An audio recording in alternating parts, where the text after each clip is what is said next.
All right. Welcome back to Tico Time. Right now we have EJ on the podcast right now. So welcome EJ to Tico Time. Yes, sir. Thanks for having me. It's a pleasure always being on Tico Time. Yeah, it's great. Maybe Luke, do you want to maybe just give our audience members a brief introduction to EJ, maybe how we know him and Yeah, for sure. So EJ, we actually found him on the street as a kid outside of Port. He was in a dumpster, and we just kind of took him in, and now look at he's grown up, and it's really cool to see where he's at now. No, I'm just kidding. Yeah, EJ came in the spring semester, and we were all second semesters. He's from the States, and he cheers for the wrong baseball team. Absolutely, he does. Bro, no. More on that later, Nope. but Honestly, I think we can hop right into the hot take, which is just atrocious. EJ, what's your hot take today? I kind of forgot what I wrote.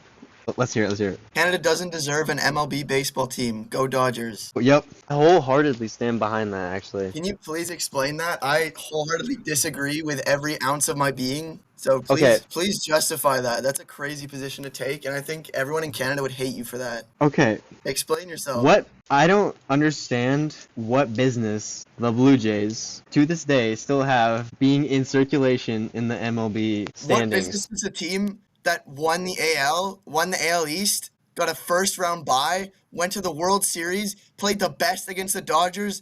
Dude, did you see how the Brewers played against the Dodgers? The best team in the regular season got absolutely mucked by the Dodgers. Dude, See how the Blue Jays barely No, lost. To The the most Blue Jays, stacked team in they baseball barely history. won against the Mariners. They barely won against the Mariners. We came back from 2-0 down in the series, won 2 straight away games, came back and won in a Game 7, clutch Springer home run, and then we take the Dodgers to 7 games, lose by literally Barely forced to Game centimeters. 7. Oh my gosh. Clutch comeback, that's what it is. Toronto's built on comebacks. We are the comeback team of the MLB. The most comebacks in the league over the season. That's what we're built on, comebacks. Yeah, how'd Came that back work out for from you? 2-0 down against Seattle. This is going to get too heated. All This right. is. Okay, All right. we gotta move on, boys. So yeah, that's brutal. But sorry, I'll edit this out. But it's literally written in scripts that Peter would crash out and then we would just move on. We didn't even need that in the script. That was a Yeah, we given. don't That need was that. going to That was happen. unscripted. Yeah. That was so unscripted. Okay. Now into the serious stuff. Okay, on to the series. Maybe you can ask us about what you wanted to ask us before. So I show up to Port. I don't know any of you guys, right? I'm showing up to Port blind, and you guys already have this nickname Daffy for me. That's such a random. First off, that's just a crazy nickname, and then second, where did that come from? I still don't know fully where the nickname Daffy even came from. That's so. All right, I'll give the context, and then Luke can maybe share specifically how it happened. But pretty much, so it was. I want to say late November, almost a year ago now, and me and Luke were digging in the trenches in the yard of Port. We're digging a hole, and we had gotten the list of names of who was going to come with us next semester. And on this we're talking about we're like, oh, we see Daniel Glock, we see Eli, we see Elijah, and we're like, what are we going to call them, right? And then it just kind of like went from there. And then what was even the progression? Like how did we even get to Daffy? We hit like a word association progression. Yeah, okay. Yeah, because we wanted to call one of them Eli. So we're like, all right, we'll call Eli. But then Elijah, let's just call him Ja. Yeah, you were like, let's call him Jaw. And then what? And then it was Morant came up from there. Yeah. The Grizzlies And player. then- But I don't know how you got from there to Daffy. No, Yeah. It's my computer. and it was Bugs Bunny because it was like hops, because like John Morant has hops. Yeah, Bugs yeah. Bunny. But then it was like from there it was like Looney Tunes, and then it was Daffy Duck, Yeah. and then That's such then an we just ended interesting up with Daffy. progression. And he just landed So on Daffy Duck. Yeah. Yeah, it was like Elijah, Ja Morant, Looney Tunes, Bugs Bunny, Daffy. Yeah, it is kind of like perfect simultaneous thought progression. That's brilliant, man. Yeah. That was a peak service day. I think on service day, you just kind of like enter a different state of mind. The brain cells are just flowing, man. Yeah. Wait, that's actually so facts. I genuinely feel like sometimes you enter a modern day Socrates type like being in the conversations that you have during service day. What? Like That's literally, that's like so I'll be bogus. having a conversation with Kai during service day, and it feels like I'm like Aristotle and he's Socrates. That type of like intellectual like it just flows, you know? That's because Kai is busy spitting bars He 24/7. is. Dude, I remember the one service Yeah. day with him. We were cleaning the solar panels on top of the garage, and we had like the deepest and craziest conversations, but we also had like the wildest time. That was the best time. Yes, sir. Service Yeah. days with Kai were peak. So EJ, we want to get to know a little bit more about your journey going to Port and Torches and stuff. And so, what brought you to Port? I was your roommate Mm-hmm. for that semester, and I remember going and picking you up from the airport and stuff, and John asking all those questions. Mm-hmm. How did you hear about Port? How did you decide that you wanted to head out of Colorado and go to Central America for a few months? Yeah, man.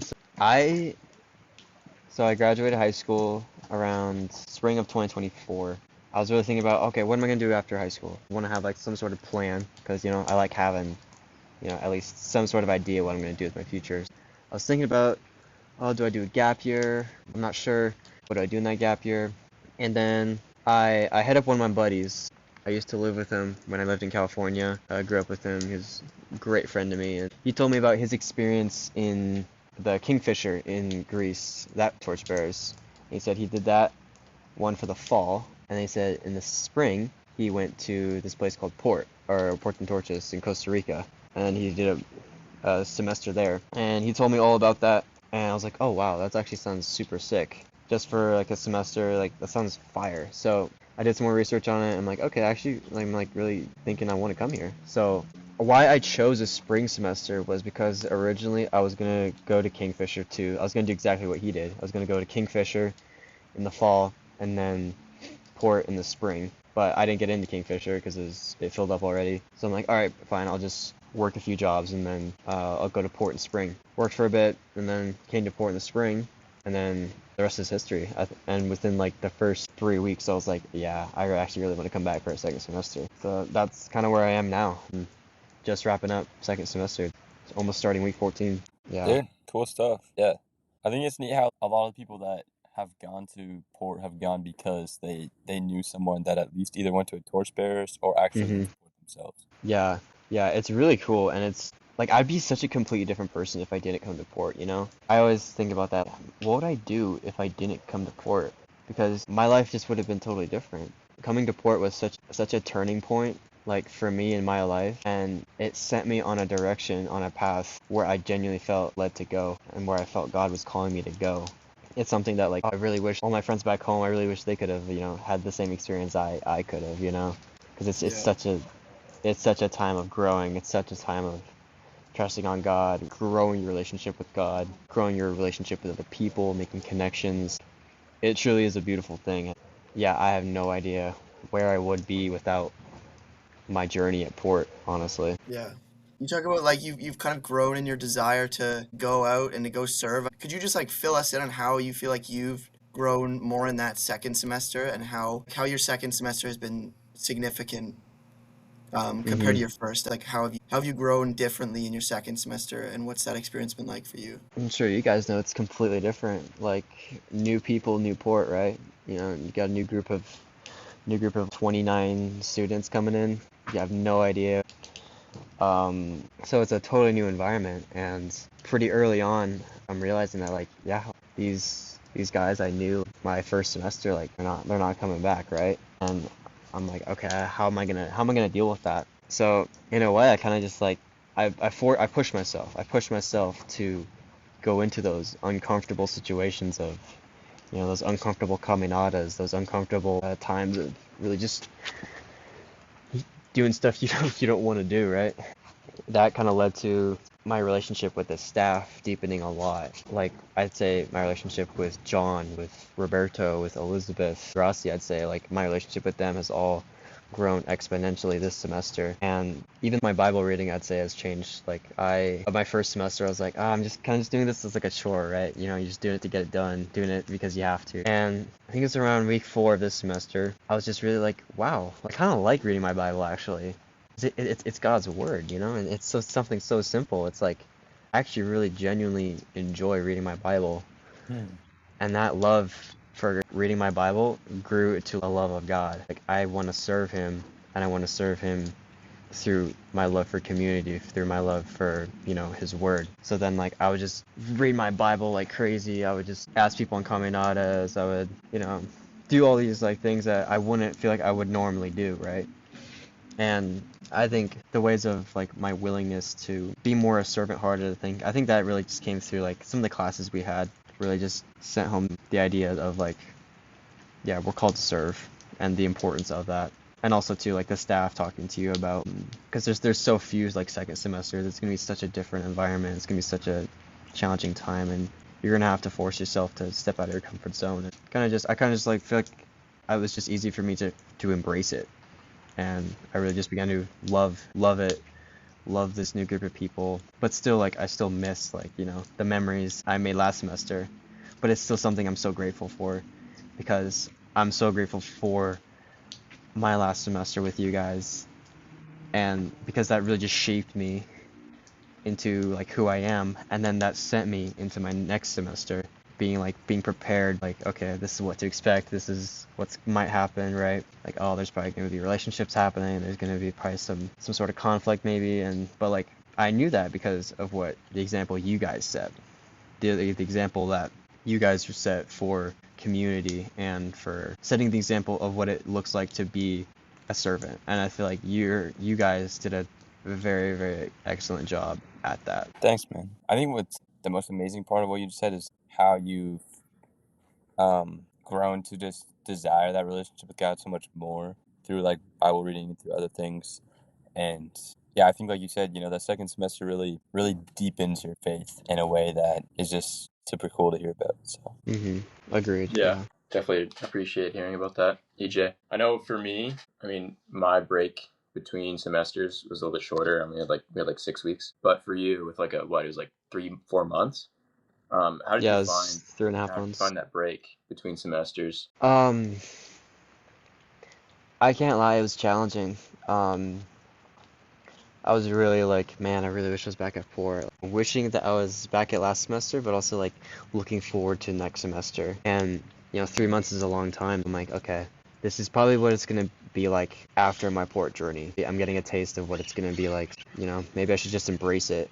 It wasn't easy. I definitely fell off on the habits that I made my first semester with like, my Bible reading and with how much I would pursue Jesus, because then my focus shifted more towards like my job and my family and like my relationship and that kind of stuff. So I think I got a good taste of what life is like after Port, but still getting to experience Port again. But it's weird because like looking back, it's like that time completely flew by. Like it did not feel like 3 months at all. It felt like maybe a few weeks. But it was very good actually. I'm very grateful for how long my break was in between semesters, just because of what I now know what to expect after this semester. yeah, Sure. yeah, 100%. Can you tell us a bit about what ministry you were in last semester, or what ministry you're in this semester, and how that has impacted you in any way?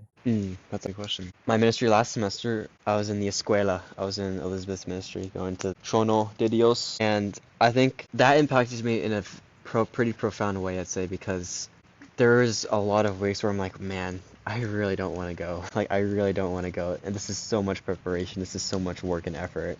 But then we would go, and I would forget about all of that, and I would just see the smile and the joy that these kids have, just seeing us there and playing with them, doing crafts with them, singing with them, playing soccer with them. And that alone was just so life-giving, because you could see the love of Jesus in action almost. You could see how much of an effect that you had on these children who didn't have a lot, and it was just really awesome just being able to see like just how much of an impact you had, even if you don't think you had that big of an impact. I think that was something really incredible, and as the semester went on, I really just began to enjoy that ministry. Like, wow, I really actually like this a lot, even though it is a lot of time and effort and work going into this ministry with a lot of planning and stuff. But I'd say it shaped me in that way for sure. And then in this semester, I'm in your ministry. I'm in the worship ministry this semester. Okay, sweet. That was my second pick, I think. I chose worship ministry because not only the positive things I heard about from you and from Naomi, but also I really want like to be able to pour into the more port community as opposed to like the community like outside of port. And so that opened up doors for new relationships that I would have never have thought I would have made otherwise if it wasn't for that. And I would say like my willingness to serve in that way has also grown too, because it seems less of a commitment worship ministry, but you're doing it for like more days and your meetings are longer and stuff like that, so it is still a pretty big commitment. For But I'd sure. say like I think I'm still learning. I think it's still grown me in the ways of like learning how to like do things that you don't want to do, but still doing it not unto John or unto yourself, but unto God, right? And serving Him.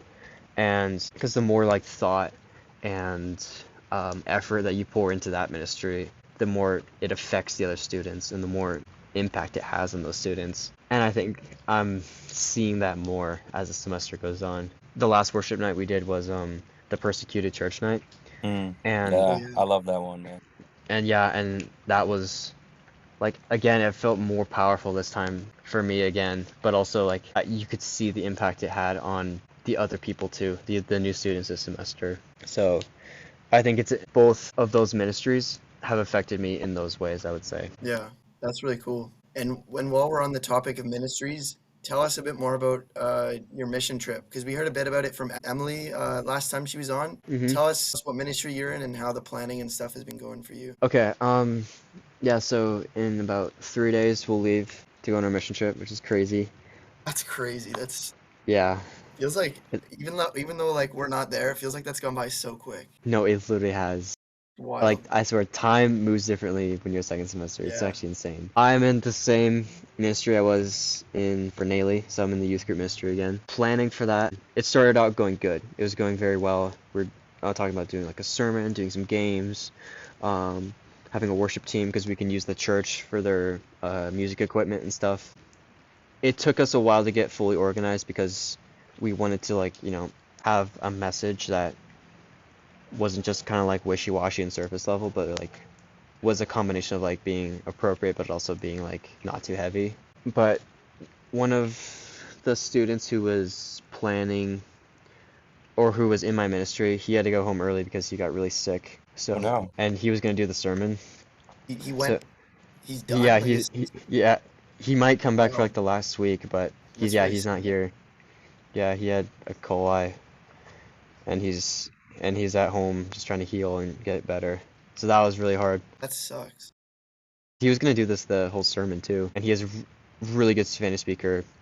Just completely fluent, I'd say. He's really good. So now we have to like work around that, and we're also gonna use the drama ministry too. So we had to do some really last minute like changing our plan and changing some things around. So it did get really stressful for a second there because it's like, oh shoot, we literally have 1 week, and we're gonna have to redo almost a lot of it. So, but I'd say just by God's grace, we were able to have a new plan and to have a new structure to now where it's like I think I'm pretty confident in it and I'm not too worried about it being good or bad. But yeah, it was just very like much a challenge at times Yeah. and stressful. The week before the missions trip is probably like the most stressful, at least in my opinion, Yeah. because it's Hmm. like you're preparing for everything and everyone's kind of getting stressed about like leaving for a week, and it's also super hot and stuff like that. Yeah. And I think you kind of get used to the port weather, which, speaking of, for reference, in Victoria, the beautiful city of Victoria, it's a very cold and windy and rainy day. I've got like a mug of hot chocolate the size of a soup bowl beside me as I do this podcast. Oh, But solid. it reminds me of my first semester at Port, to be honest, because our fall semester was like raining a ton every day. Soccer was like playing in a swimming Dude, pool. soccer was crazy. It was nuts. And so I'm curious, like, has the weather been like that this semester for you? And like, were you shocked by the difference? But yeah, I'd say it's maybe been sunny like maybe 4 or 5 times Yeah. out of the whole semester, Yeah. and the other days it's just been like misting or dumping buckets or having some crazy like thunderstorms. Um, and dude, the soccer field from the goal closest to the main building to the goal closest to the lake is just completely brown. It's all Dude, Isak put some pictures on his Instagram story a while ago. It looked wild. yeah, Like the whole yeah, field just looked like a lake. Like there's just like water piling up at the corner and there's like straight mud on the soccer field. yeah. Sarah said she hasn't seen it that bad in a long time. Of like Oh, just how muddy it got because of how much soccer we played and how much like we were using that field when it would rain. So I'm pretty much sick of it, to be honest. I do really like the weather in the first semester. That was amazing. But we have had some sunny days in the past week or so, and the rain's starting to wind down. It's getting less intense, and I think it's probably gonna rain when we're in Costa, to be honest. But yeah, that's gonna be a whole new experience too.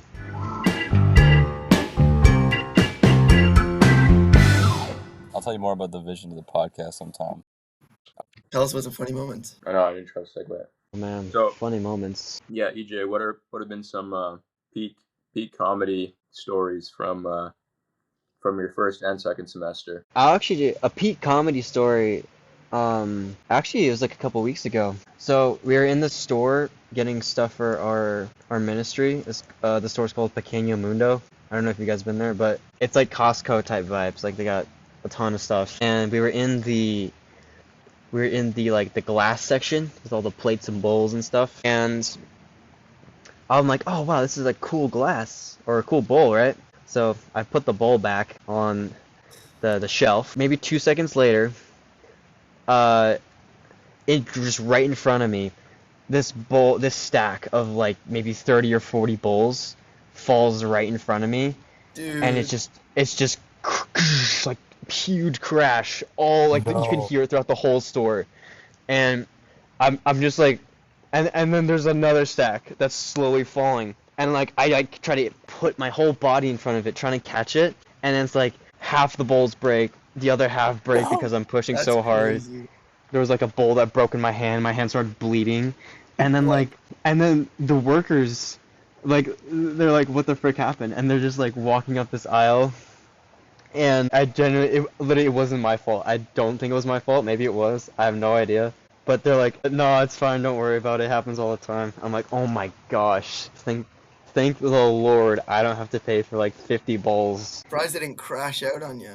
That's terrible. Yeah, yeah, This no, they were super chill. Yeah, that'd have been tough if they were like screaming at you in Spanish, and you're like, I don't know what's going on. I don't understand. I know what you're saying. Yeah, no, literally, I would have been like, oh my gosh, I would have felt so bad. But I mean, I still do feel so bad, but it was genuinely like, I haven't, like, this is crazy. I have no idea what to do. It's terrible. And that was just recently. Actually, going back to first semester, I think the April Fools was just like the nail in the coffin for me sometimes. Like, Yep. that was the amount of crash outs that happened that day. I think That was EJ like felt it crash that out day. after crash out. I think that should be studied, like by historians, about how many times that humans have crashed out in a And day. we picked Like, the perfect day for it too, because when the kids from Sweden came, yeah, Oh, no, yeah. literally. all they saw of our Bible school was just people crashing out at each other, ripping doors off. That was so. Okay, for reference, guys, me and EJ shared a room that semester. It was a lovely room. We didn't It was bother a people. beautiful room. We lived simple lives, and we like of all the things that happened in the hallway, like of all the rooms, me and you probably were like the least. Like we did not bother anybody. You Like guys were like Yeah. the most No, me innocent and out of all Mathis the were, yeah. guys. The- Like, you Me didn't and do other Mathis than were so you chill. didn't say boo. okay, yeah, like me and EJ's room plus Luke and Mattis's room, like nothing happened. You know what I Yeah. mean? Like we were There's just no beef. There's no no beef. beef whatsoever. And then April Fools comes around, and everyone's like, you know what? Maxon and EJ's room. That's a great room to just Make them the victims. thoroughly violate. And I was just Dude, like, I was still finding like actually I'm still mad about it to this day. I was still finding like those stupid like foam balls in my sheets and yeah, like under my bed, under the dresser. And I forget who I was at. I like chased I chased Jed and he locked himself in the dungeon.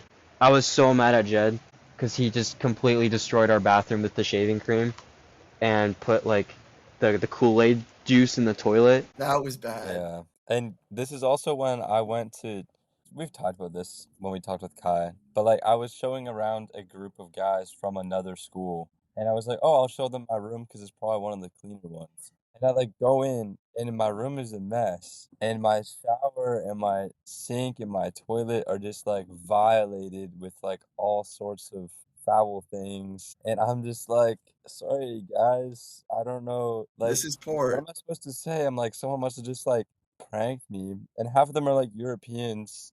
And I'm trying to like explain April Fools. I'm like, I don't know what to say. I'm like, sorry.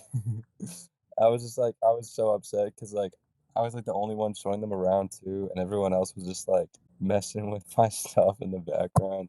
I was It like, was no, absurd. And I then our crashed. door like I think genuinely disappeared. that may have been like the only day of my like Port and Torches career that I genuinely crashed out, and people can attest to that. Yeah, I've Yeah, never actually seen that is you. valid.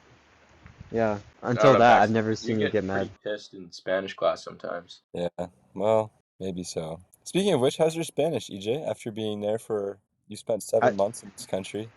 I'd say it's improved maybe by like an additional 15%. Bad? Is So that not from nothing or from something? that's from Duolingo, Okay. and talking with there's actually some more like Spanish speakers this semester, I think, or people who are at least fluent. And just talking with them, I'd say my Spanish has grown a little bit.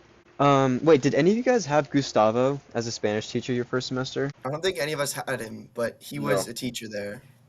He's legendary. Yeah, My class combined with him for a day. He's pretty sweet. yeah. He was my Spanish teacher, and there were some days where we literally just went on a walk, and that was our Spanish class. I literally like learned nothing, but so much at the same time in that class. Crazy stuff. So, have you had many guest speakers this semester? And kind of adding on to that, who do you think has been your favorite teacher? And which class did they teach? Okay, there has been uh three. There's been three guest speakers so far. The first guest speaker was from His Hill. He was the director, and he taught First and Second Kings. And then the second guest speaker, he was also a teacher at His Hill. Oh, he taught who is Jesus, like the identity of Jesus and who he is. We currently have a new speaker, and I think he lives in Costa Rica. He's a missionary, but he like specializes in marriage counseling, I think. Okay. And he's teaching on the book of Philemon and reconciliation. Hmm. Wait, So didn't we do That's I not. think Philemon as a self-study? No, that was Philippians, yeah. I think.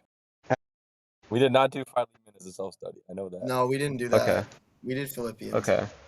I don't think we did Did anything with Philemon, Luke. No, That's hella awkward. How Well, did yeah. that for you? that's Yeah, staying on. We're not cutting that out. it's stuck with me, guys. but our current guest speaker, his name's Joel. He's actually like he gives Frank Cerrone type vibes, you know?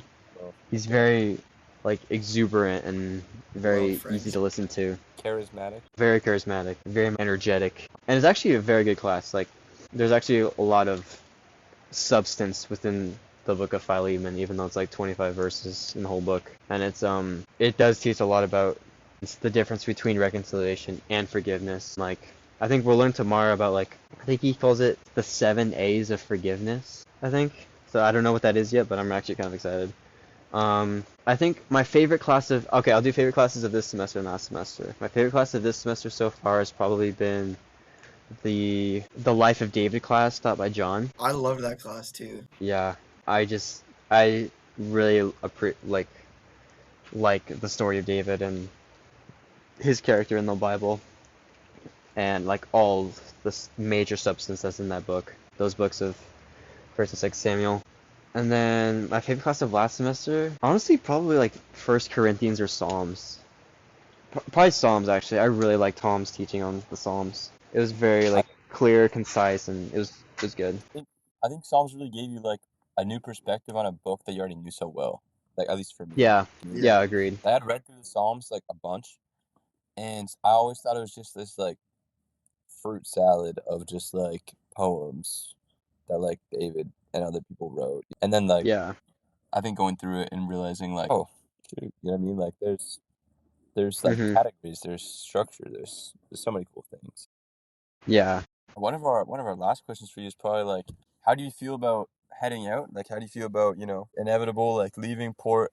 I know you're there right now, and then moving to your next steps. Maybe Mhm. if you want to tell us about how you feel about that, and then maybe tell us about what what the rest of the year's looking like, or what does January bring? I know you probably don't want to be thinking about that, but yeah. No, actually, I've been thinking about it a lot, and the start of this semester. Oh my gosh, guys, I was nervous. I was nervous for what I'm gonna do after port. I'm like, I have no idea. So I'm going in to be like, okay, God, I don't know what I'm gonna be doing after port, but regardless, I'm gonna be trusting in you with your plan for me. So a few weeks go by, I keep praying about it. I keep talking to my family about it, and I talked to one of the students here, and he said like, oh yeah, my dad, he works in construction and he builds tiny homes, and I'm like, oh, cool. Like, would he be like, is he hiring anyone? And he's like, yeah, he'd probably like hire you right now if you wanted to. I'm like, oh wow. So like that already is like one door that opened, and then um Naomi's roommate, her dad, he also is a construction worker in Canada, in Naomi's town, and he also owns a concrete business. And if I can get like a work visa, that he'd probably be open to hiring me. Nice. Which I was like, oh wow, that's also another door that's been opened by God.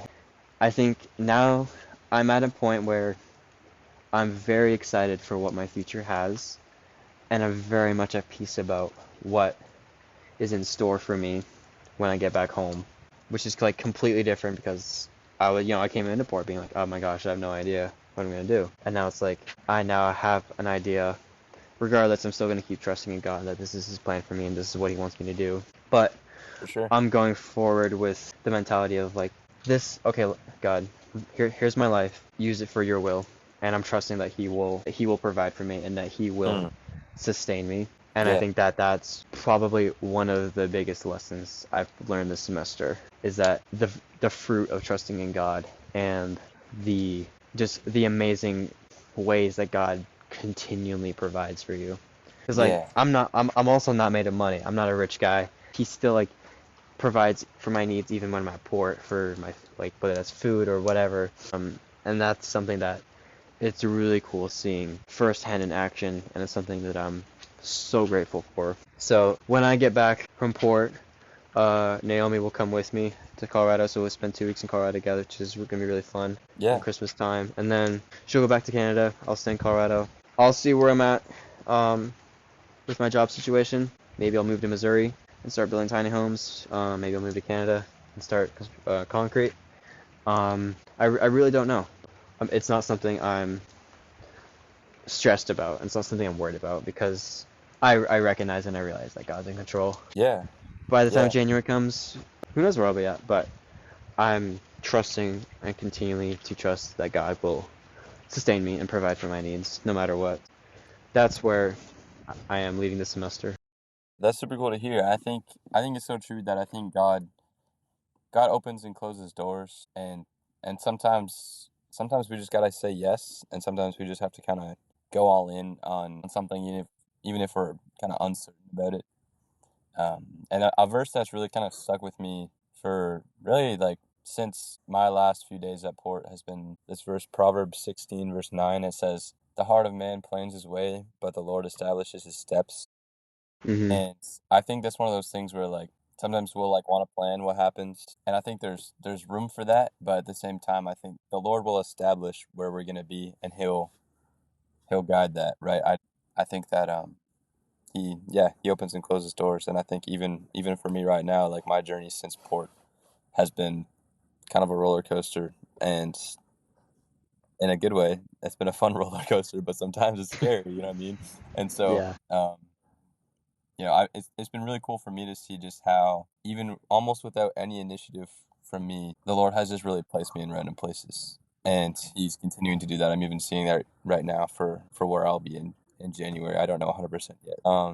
Anyways, thanks so much for sharing, EJ. It's been a really chill podcast and really good getting to just talk more about your experience. And so, yeah, do you guys have any other questions before we let EJ go? I think that's pretty much it. Thanks for coming on, EJ. It's great to have you. Yeah, Sweet. thanks for having me, guys. I Good to really catching up appreciate with it. you too. Yeah, likewise. We'll be praying for you guys as you end your semester. I think we'll also keep in our prayers that the guy that had to go home because he was sick. That's kind of Yeah. Yeah, yeah, definitely keep him in your prayers for sure. yeah. What's his name? And yeah, His name is Ari. right. Well, yeah, man. We hope you have a great rest of your semester. Thanks for Thanks, coming. boys. Wait, my final